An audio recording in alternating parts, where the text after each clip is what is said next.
now that Oklahoma Week's here, how do you feel about it? And just kind of give a early evaluation, if you could, on what you've seen from them.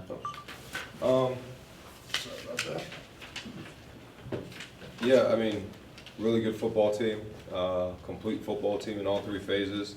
Return game, they're dangerous. Offensively, obviously, it all starts with Matier, the quarterback, and what he does. And they've got a bevy of running backs, and Burks on the outside that plays extremely well. They move the tight end who was at linebacker, Kanik, to tight end, number 12, and he can find space, he can find areas, and they do a good job of spreading the field and playing with a little tempo, playing not with tempo.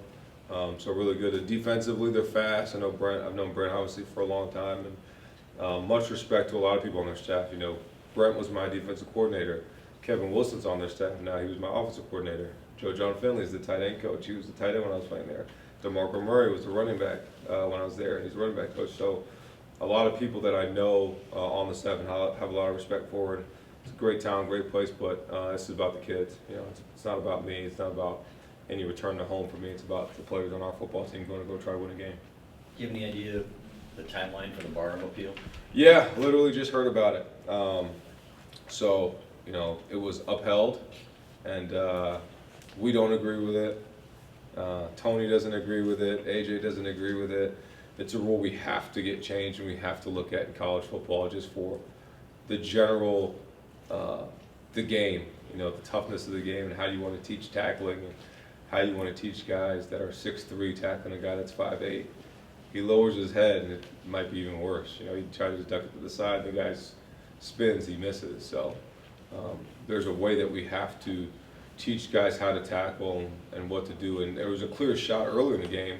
We had a clear shot, and he sawed right through the guy and avoided it. He took one step, and that's what happened. So that was the ruling, and we'll continue to work and fight for the game, but completely disagree with it, as did Tony and AJ with the Big Ten. So, but we got to move on. So we got the first half without him, and those guys will step up. Ernie played a heck of a game, so it was fun to watch Ernie. He had 8 tackles, and he was all over the field, leader on the team. And when Jimmy Rolder came in, it was as violent as that, and he played physical and fast. And then obviously Cole Sullivan came in and made an impact. So there's 3 guys there that we feel really good about, along with Troy Bowles and Chase Taylor. So it's a deep room, and we're happy we got those guys. But obviously Jaishawn's an impact guy that we'll have ready for the second half. What can you tell them about having experienced the environment and what to prepare for? Yeah, I mean, it's just it's gonna be loud. It's a night game in an SEC environment, so it's gonna be loud. So, but we played in loud environments, so but we're gonna have to prepare for the noise. Was there a throw Saturday that impressed you most? I mean, I've seen those throws live, but to watch him do it in the game was awesome. It was cool to see him do it in the game and to watch his poise throughout the game, and it was just the poise that he had throughout the game. Not just on the field, but off the field.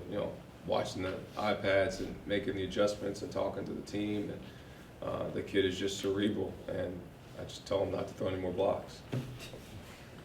Yeah, what have you seen from Matier, and what do you think the defense will need to do to slow him down a little bit? Yeah, I mean, he's an electric quarterback now. He's a gunslinger.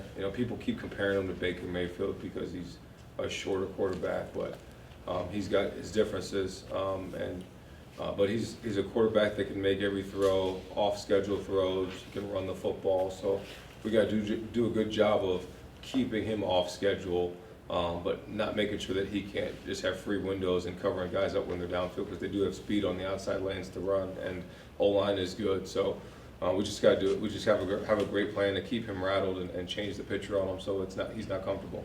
And you mentioned your familiarity with Venables. What are you expecting that defense with him calling plays again? Yeah, I know they're going to be fast. I know they're going to be physical. They're going to be fundamentally sound, and they're going to try to tackle as well as they can. So, but our job is to try to make them miss and be explosive on offense. So we got to do things to counteract his thought process and how he puts together the plan. So that's what we're going to attempt to do.